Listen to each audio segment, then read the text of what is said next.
Today we'll learn about the economy in the short run, which is called the business cycle. The more people form families, the more it helps the economy. Would you agree or disagree? And what do you think are the incentives, the sacrifice, and the alternatives here? Okay, this I think is a wonderful question to think about because it has applications in everyday life. So take a moment, start by recording the slide number, write down the statement, whether you agree or disagree, and at least 2 points for each of the two items. Whatever comes to your mind, that's fine. We're going to revisit it at the end of the lesson. Labor force is a special term in economics. It's also called workforce, and it includes people who meet four conditions. First is the age. They should be of the working age, and they should be able to work. Those two are kind of obvious, right? So disabled people, so those are not included in labor force. The other two conditions are more important. They should be willing to work, and they should be actively looking for a job. If they don't already have a job, right? The one that I would emphasize here is the third one. They should be willing to work. And there is also a term called discouraged workers. This is also a special term. You might see it in the news. So discouraged workers, you can guess what it is, right? So these are people who are looking for a job, but they couldn't find one and they gave up, right? So by the way, this is kind of a paradox. They're not workers. It should be discouraged non-workers because they don't have a job. But either way, they are not actively looking for a job anymore. That's why they're not part of the labor force, okay? So when you take notes, you might want to write the definition of that. So these are people who are disappointed from finding a job. There's a formula for labor force, which is the number of people employed plus the number of people unemployed. This thing is the number. So this could be in thousands or millions or whatever. And this is a useful formula you're going to use for questions. The gist of it is this: labor force is basically people who are willing, okay? And employed are those of them who could find a job, who are successful in reaching their goal. And unemployed are the ones who are willing but not successful, right? So if you want to remember, employed is basically people who are happy, okay? Now they might be depressed as a person, but that's beside the point. In the sense that they found a job, they're happy, right? And the unemployed are a mess, right? Again, they might be happy as a person, but they were unsuccessful, right? So pause here. Write a one-sentence summary in your own words. Start by the slide number. Make sure you write the formula, and I would say actually pretty much write everything on this slide. There are a number of simple formulas that help you solve problems. Two of them are the unemployment rate and the employment rate, right? So when you write these down, box them or highlight them because they're going to be useful. So the unemployment rate is the number of people unemployed over the labor force times 100, and the employment rate is the same thing but with the people employed, right? So that would be in a percentage, and if you add them up you get 100%, and remember that 100% is the same as 1, right? So you should be able to convert decimals to percentages. You just multiply the decimal by 100, okay? Another formula is the adult population. It's basically the labor force plus the people outside labor force. That's fairly simple. But from that, we get labor force participation rate, which is the labor force over the adult population. In other words, out of all of the adults in the society, how many of them are willing to have a job? Either they have a job or they don't, but they're willing, right? So if you remember, the gist of labor force is willingness to work. And the gist of adult population is basically being able. So among those who are able to work, how many are actually willing? So if you have 100% labor force participation rate, it means that people are really motivated. All of the people who are able to work, they're also looking for a job, or they already have a job, right? So they're really into it. If you have a low labor force participation rate, it means that the people are lazy, right? So they could have a job, but they're like, nah, they don't care. Okay, they're a mess. This unemployment rate, if you want to interpret it, it basically means the rate of failure. So the rate of failure of people in terms of finding a job. So by the same token, the employment rate is the rate of success. To what extent we could give jobs to those who are willing to find a job. All right. So pause here. There is no sentence summary for this slide. Just record the slide number and write all of the formulas. Again, I would suggest that you box them or highlight them because they help you later. Let's look at an example. Here what we have is a distribution of the population. Notice the white region in the far corner. These are the people who would be minors, seniors, or disabled. So these are the people who miss the age or the ability condition. Okay, the rest of them would be able to work, right? So the blue section are adults who are not looking for a job. Okay, they are not interested, right? So we call them kind of lazy if you want, although I mean it's not a value judgment. And the other two sections, the green and the yellow, they add up to the labor force, right? So the labor force includes both the employed and unemployed. You don't need to take a note on this one. You're going to get a number of numerical questions where you have to punch in numbers. I'm going to do one example for you to illustrate how to do them. So take good notes on this. This is going to be a good point of reference for you for later. So you're given the following information about a city, and you must find these two values.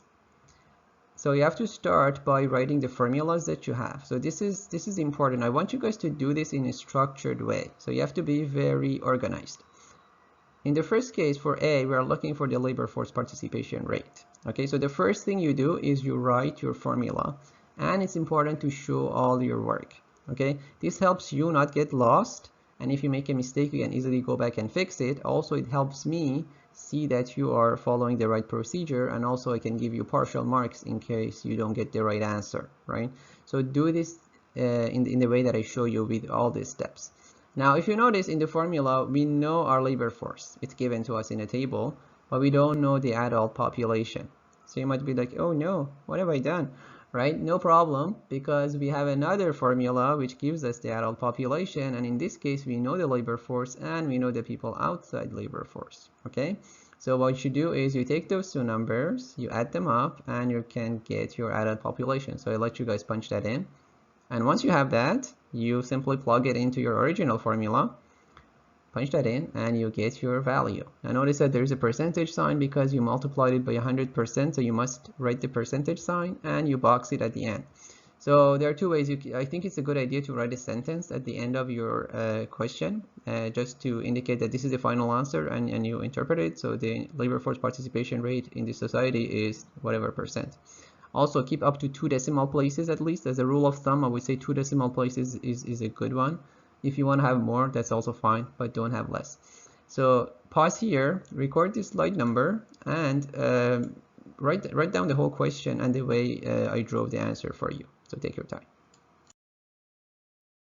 For part B, we have to find the unemployment rate. So what we start with is the formula for unemployment rate. And we see what we have and what we don't have. So we have the labor force, but we don't have the unemployment rate. So we're like, oh no, what do we do? Well, we have another formula which can solve our problem, and that is the labor force formula, right? Now in this case, it's good because we have two items and we're missing the third.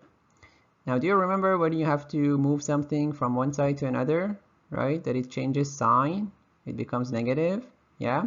So that's how we can find the unemployment rate. So from our table, we get the two values that we have, and the unemployment rate would be labor force minus the people employed. Plug in the numbers and get the answer. Okay, once you have that, you go back to your original formula and you plug that in the numerator, punch that in, and see what you get, right? So that would be the final answer for part B, for the unemployment rate in percentage. Okay, guys, this is not complicated math. Okay, all it is you have a bunch of formulas. The most you have to do is just to move something from one side to another where it becomes negative, okay, or cross multiply. Okay, it's not that hard, and with a little bit of practice you get better at it if you're not good at it already. Something that's important is not just to do the number, but also to interpret that. So we're gonna have a one sentence interpretation for each part. So that's so cool. All right, whatever percent of the adults in this society are willing to have a job, that's the interpretation of labor force participation rate. And out of them, so many percent are not successful in finding a job. Okay, so this way you put it in context and you make the numbers meaningful. Pause here, record the slide number and write down some notes. I would say have a complete derivation here. This is what you're expected to do in mathematical questions. Wow, that was cool. Okay, so we get to business cycle, and that is the diagram that you see. So basically what you have in this diagram is time on one horizon and the horizontal, and GDP over time. So this is about the fluctuations of GDP in the short run. Okay, as you can see, GDP goes up and goes down. It's called like a wave. In the long run, there is that trend, the black line, which is the growth of GDP. Okay, so what we have here is a bunch of terms. First of all, expansion is when GDP rises. Other names for it are boom and recovery, so those are synonyms. As opposed to recession, which is when GDP goes down. Other names for it are bust, contraction, or slump. So if you see these words, they refer to the same thing. What we have also is the peak, which is the maximum point of GDP, and the trough, which is the minimum point of GDP. Peak and trough, by the way, are all used for waves. If you do, for instance, physics, they use the same terminology. So what I would say here is write the definitions and the names, so pretty much anything on the slide, and also draw the diagram for yourself. So if you want to color code it, that's a good idea. If you don't, that's also fine. But draw a diagram with real GDP versus time and do a wavy thing. You don't need numbers. As long as you have the different segments in it, that would be fine. Have you heard of the Great Depression? Yeah, that was about 100 years ago. So that would be a severe or prolonged recession. For instance, when the GDP drops by 10% or doesn't recover for 3 to 4 years, right? So a recession is about half a year. A depression would be much longer, okay? And we had that during the Great Depression, which started around 1929, 1930, and lasted until pretty much the World War began, right? So that you can see it's pretty severe. There is also some stock market terminology which are somewhat similar. The value of the stocks always fluctuate. There is a lot of change in them, so it's somewhat similar to the business cycle. The language used there is bull versus bear. Okay, so a bull market is when stocks increase in value. A bear market is when stocks decrease in value. Now you might be like, hang on, where do you get that from? Well, you know, I don't know what's the real explanation for it, but there are a number of theories. So one of them is that bears are kind of like lazy and they just sleep and hibernate and all that, whereas bulls are energetic and active. So that's one explanation. Another explanation is that if you're attacked by a bear, it pulls you down, whereas if you're attacked by a bull, it throws you up. Whatever. Pause here, write a one-sentence summary in your own words and a couple of notes.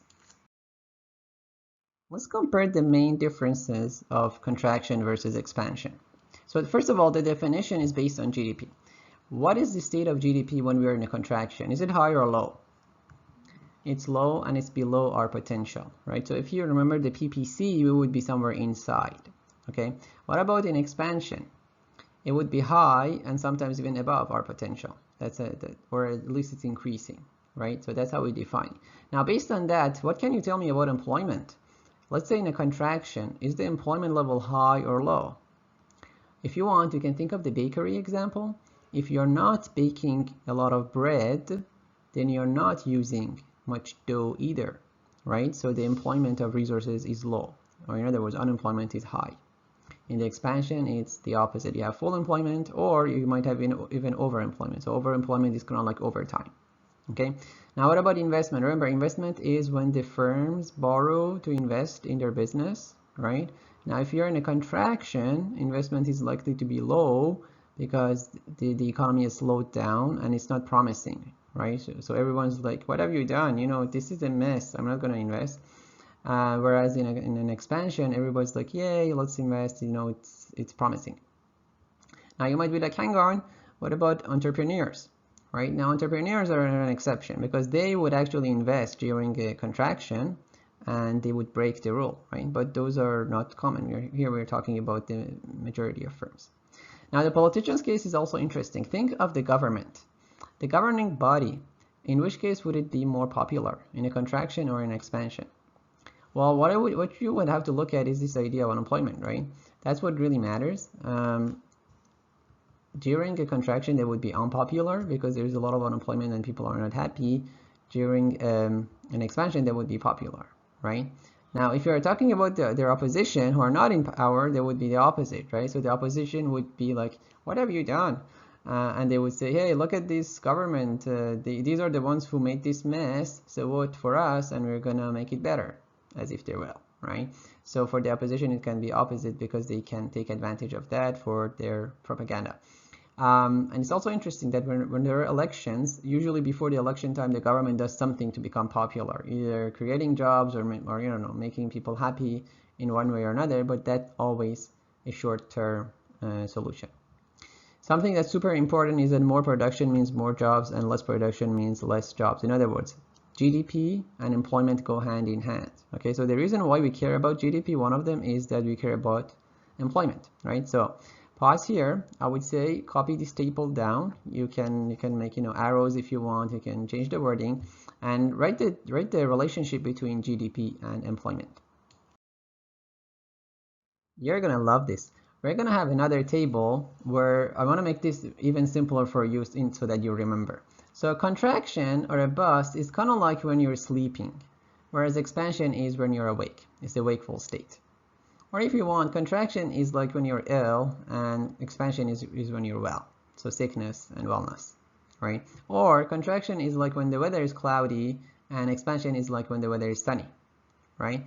Now, what I want to notice here is this. Is it natural to sleep? Duh. It's part of the process. It's a cycle. We have a cycle where we sleep and when we're awake. Now, if you want, you can change a little bit your quality of sleeping or maybe the hours that we're sleeping, but sleeping itself happens, right? Even getting sick. You could do things to get sick less, but still, everybody gets sick once in a while, right? So that's natural. The weather, it oscillates. There's sometimes cloudy, rainy, whatever. So what I want to emphasize here is this: business cycle is a natural part of the process. Okay, it's not avoidable. To some extent, you can mitigate it a little bit, but we have to accept it. We have to accept that there are cycles. All right, just like we have cycles in these examples that you see. So pause here. Take some notes. Take your own notes. You don't have to write my examples. What I would suggest is try to think of another example, like dichotomy, two things that could be a good representation of a bust versus a boom. Okay, and I would also suggest that you draw some picture here because it helps the material stick with you. So one explanation for why business cycle happens is that it's just a natural part of the process. Okay, just like our sleeping and waking up. Another explanation, which is a little bit more advanced and more academic, is this idea of speculation. Speculation is a super important and central concept in economics, especially in the business cycle. So speculation basically means prediction of future. All right, so we are talking about future expectations, confidence, optimism, or hope. Okay, these are pretty much synonymous in this context. This is what we're talking about. If you don't like one of the words, you can choose the other one. I'm giving you speculation as the main one because that's kind of like the standard one, but you can use the other ones, right? So let's see what happens. If the households are confident, they're gonna buy more durable goods, right? Like non-American cars. And the firms are confident, they would invest more in their business. Okay, so there's an element of future planning here about confidence, right? Both of these involve borrowing into future. They know that in the future they're going to be able to pay it off. That's why they invest more or they consume more. All right, so that's going to result in more spending, more aggregate expenditure, and that's going to stimulate more production. So GDP goes up and jobs are created. That creates a boom.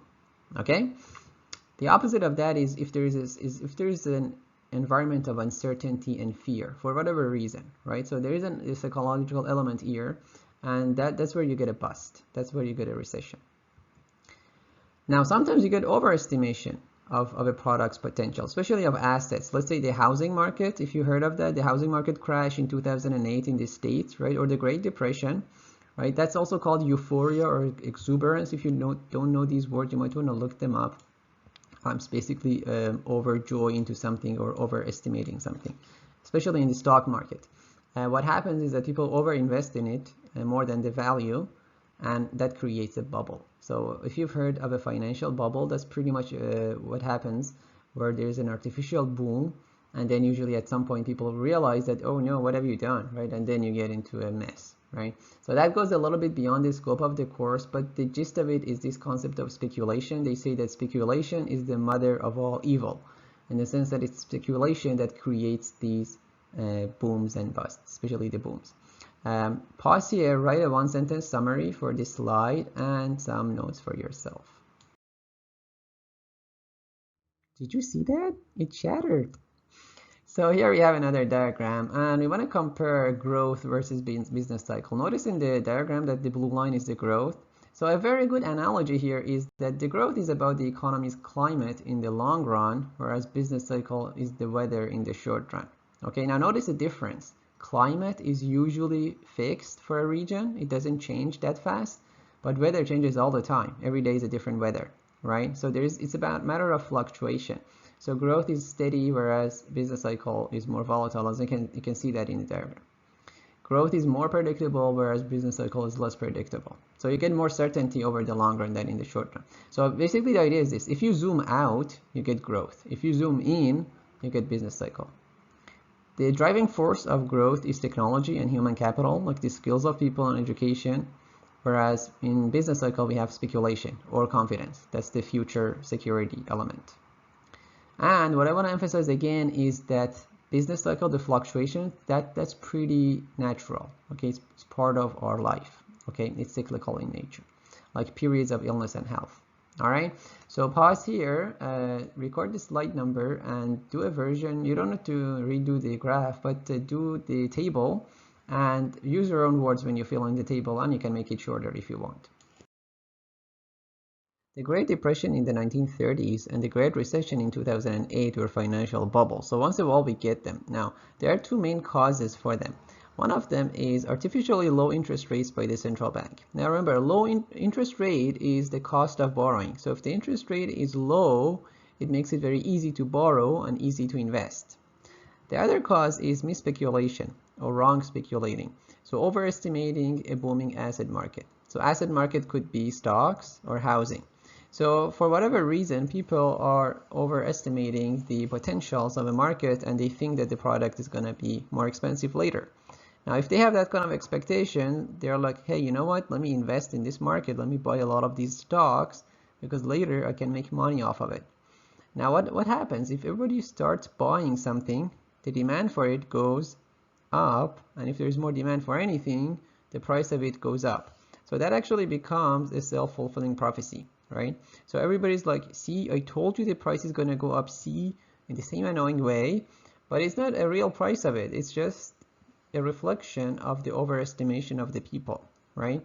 Now the lenders are also smart and following. So those who have lent all this money, they're like, oh, there's no way these guys are going to be able to pay me back. So they're like, give me back my loan because they feel insecure, right? So that's pretty much what goes on. And that creates a chain reaction. So everybody's calling back their loans. And guess what happens? You know, everybody wants to sell. That's where the bubble bursts, right? So that's the gist of a financial bubble, which you need to know. So record this slide number, write a one-sentence summary in your own words and some notes. This is a super cool concept developed by Austrian economist Joseph Schumpeter. If you remember, we talked about how technology could destroy some jobs, but also create some jobs. So the idea here is that innovation and new products would end old practices. So the old light bulb has to break for the new one to be produced. And the inefficient companies go out of business. So whenever there is a recession, the first companies to go out of business are the ones who are more inefficient, right? Or less efficient. So that's not such a bad idea. This is where a recession can be actually a good thing in a way. So it creates unemployment in the short run, but that unemployment, that's like excess, some slack workers, that can be picked up, those resources like labor can be picked up by new companies, right? So that gives opportunity for the golden egg to be produced, okay? A good example of this in the recent decades would be some new companies as opposed to other companies such as pulp and paper, print media, and so forth, right? So you can think of it as a form of spring cleaning. That's pretty much what happens, and overall efficiency goes up. Another example is like a forest fire, right? It creates the opportunity for new trees to be born. Or a phoenix, it burns first and then it rises from its own ashes. All right. So those are nice metaphors. Think of another metaphor for yourself, something like a forest fire or a phoenix. So write that for yourself for this slide and record this slide number and some notes. If you recall, a recession is when the GDP is low and we have low production. Now, what does that mean in terms of jobs? What does it mean in terms of employment? Do we have a lot of employment or do we have low employment? Do we have a lot of unemployment? Think of your bakery. If you're not making bread, do you need dough? Well, no, if you're not making bread, you have low demand for dough or for labor, which creates a surplus of labor, and that's unemployment. In other words, a lot of people would be willing to work, but there is not enough demand for their work. Firms are not hiring. In the opposite case, the economy is too heated, right? Everybody's spending a lot, or they would like to spend, but production can't keep up with that, which creates a shortage. And when there is a shortage, what happens? What happens to the prices when there is not enough? The prices would go up, and that would be an inflation. Either way, it creates instability, unpredictability, and we don't like that. We're like, oh no, get rid of that. Yeah. So is there a solution to that? Yes and no. There was this brilliant economist who came in and said, hey, I have an idea. And his name was John Maynard Keynes.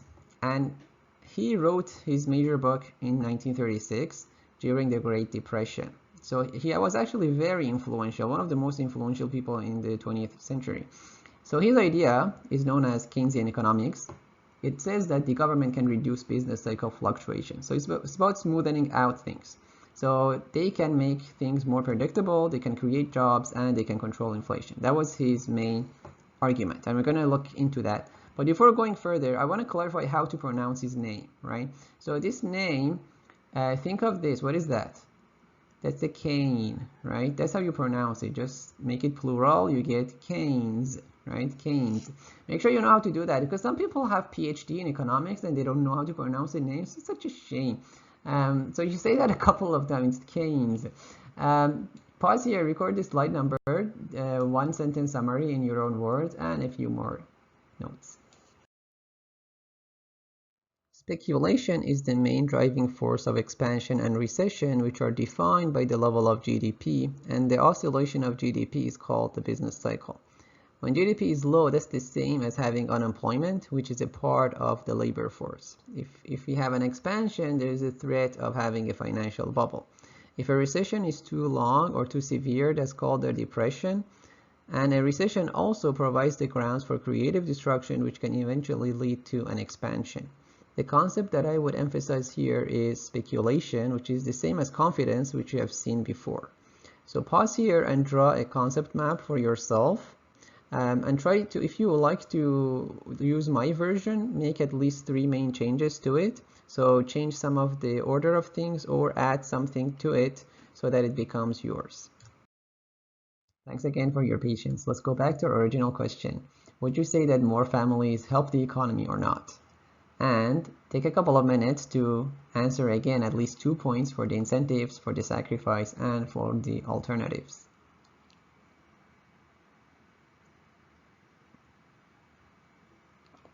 So this is a question where you can easily have very creative answers if you think about what you learned, like the unemployment, the business cycle, speculation. So for instance, for the incentives, a good student answer would be optimism or household consumption. So these are the elements, the incentives involved in more families. Being sacrificed sometimes works, especially if you have children, and also tax revenue. So the government makes less tax revenue because the families pay less. So that's pretty advanced. And alternatives could be preferring work over family, being married to your job, and immigration. So the country could have immigration instead of more babies, and that would be the labor force. All right. So have a wonderful day.